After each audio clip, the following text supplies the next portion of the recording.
আসসালামু আলাইকুম আপুরা, কেমন আছেন সবাই? আলহামদুলিল্লাহ আমি অনেক ভালো আছি।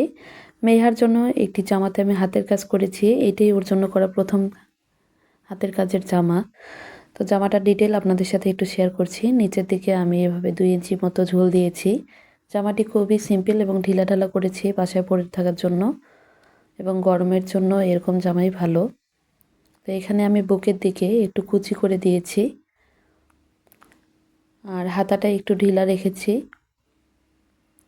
কাজটা এত বেশি সহজ যে আমি এটা বাসায় ১ ঘন্টার মধ্যে করে ফেলেছি। তো আপনারা চাইলে খুব সহজেই কাজটি করে নিতে পারবেন। জামার পিছন দিকটা এরকম এক কালার রেখেছি, কোনো কাজ করিনি, একদম ঢালা রেখেছি। আর সামনে খুবই হালকাভাবে কাজ করে দিয়েছি। তো নিচের দিকটায় ৩টা ফুল দিয়েছি, সাথে একটু পাতা দিয়েছি। উপরেও ভেবেছিলাম একইভাবে কাজ করব, কিন্তু পরে শুধু ৩টা ফুল দিয়েছি। এখানে হাতাটাতে আমি ৩টা কালারের সুতা দিয়ে একদম লম্বা করে টেনে টেনে কাঁথা সেলাই দিয়ে দিয়েছি আর নিচে দিয়েছি ২টা কালার দিয়ে কাঁথা সেলাই করে দিয়েছি। তাতেই কিন্তু জামাটার লুক একদম নতুন হয়ে গেছে। তো এখানে আমি সবুজ রঙের পাতা দিয়েছি আর হলুদ আর সাদা সুতো দিয়ে কাজ করে দিয়েছি। মাঝখানে আর কোনো ডলার বসেনি, ওই সুতো দিয়ে একটা করে গোল করে দিয়েছি আর পাতার মাঝখানে একটু করে ডাল সেলাই দিয়ে দিয়েছি। তো যারা টুকটাক হাতের কাজ পারেন তারা চাইলে খুব সহজেই ড্রেসটা দেখে করে নিতে পারবেন। তো আমি এখানে একটা ছোট সাইজের ফ্রেম নিয়েছি। একটা ফুলের কাজ করে দেখিয়ে দিচ্ছি, যারা নতুন তারা চাইলে এখান থেকে শিখে নিতে পারেন। তো ফ্রেমটাকে এখানে শক্ত করে আটকিয়ে নিচ্ছি।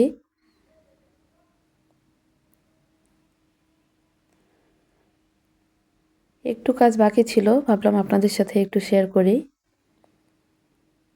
তো এখানে আমি সাদা সুতা নিয়েছি, একতার সুতা ডাবল করে নিয়েছি। সুইটা একটু বড় সাইজ নিয়েছি, আমি একটু বড় সুই দিয়ে সবসময় কাজ করি, তাতে করে তাড়াতাড়ি কাজটা শেষ করতে পারি। তো এখানে আমি ভরাট সেলাই করে নিচ্ছি গোল।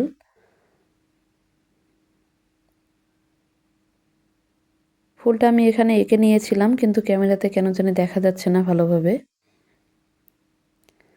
যাই হোক, এখানে একটা গোল বৃত্ত ছিল ছোট্ট, সেটা আমি ভরাট করে দিচ্ছি।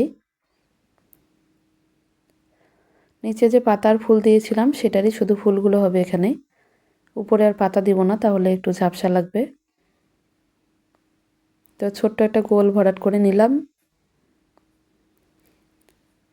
ওই সুতাটাই একটু দূরে বের করে নিয়ে এখন আমি পাতা সেলাই করে নিব।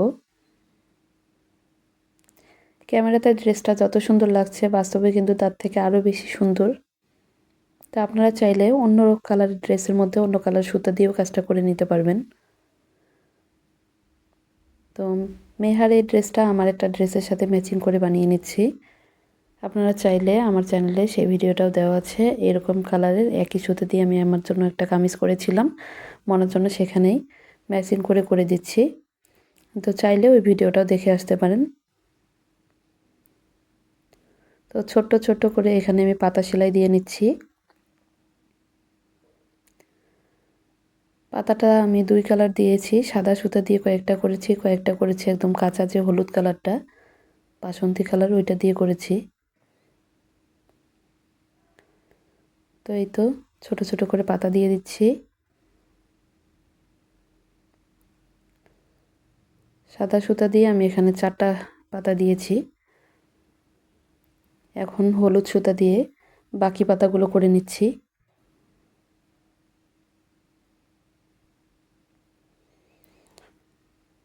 তো একা একা বাবু নিয়ে হাতের কাজ করা অনেক বেশি কঠিন হয়ে যাচ্ছে, তাই অনেক দিন থেকে ভিডিও দিতে পারিনি। তবে মেহা যেহেতু বড় হচ্ছে, ওর জন্য তো ড্রেস করব, ইনশাল্লাহ আপনারা চাইলে আবারও শেয়ার করব। তো এই তো এই ফুলটি প্রায় শেষ।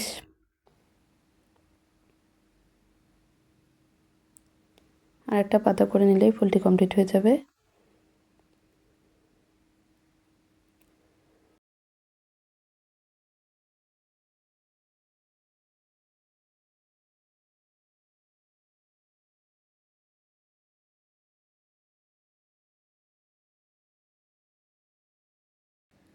তো এই তো আমার ফুলের কাজটি শেষ। এখন আমি উল্টো দিক থেকে সুতা বের করে একটা গিঁট দিয়ে নিব। এভাবে 2বার পেঁচালেই কিন্তু সুন্দরভাবে আটকে যাবে। তো আমার হাতের কাছে কাঁচি ছিল না, আমি এভাবেই কিট দিয়ে ছিঁড়ে নিয়েছি। তো আপনারা চাইলে কাঁচি দিয়ে কেটে নিতে পারেন। ফুলটা কিন্তু খুব সুন্দরভাবে কমপ্লিট হয়ে গেছে। তো একইভাবে পাশাপাশি আমি আরও 2টা ফুল করে নিব। ভিডিওটা লম্বা হয়ে যাবে তাই অফ ক্যামেরায় করে নিয়েছি। তো এটাই হচ্ছে মেহার জামার ফাইনাল লুক। ডিজাইনটা কেমন হলো অবশ্যই কমেন্ট করে জানাবেন। আমার চ্যানেলটা সাবস্ক্রাইব করে পাশে থাকবেন। সবাই ভালো থাকবেন। আল্লাহ হাফেজ।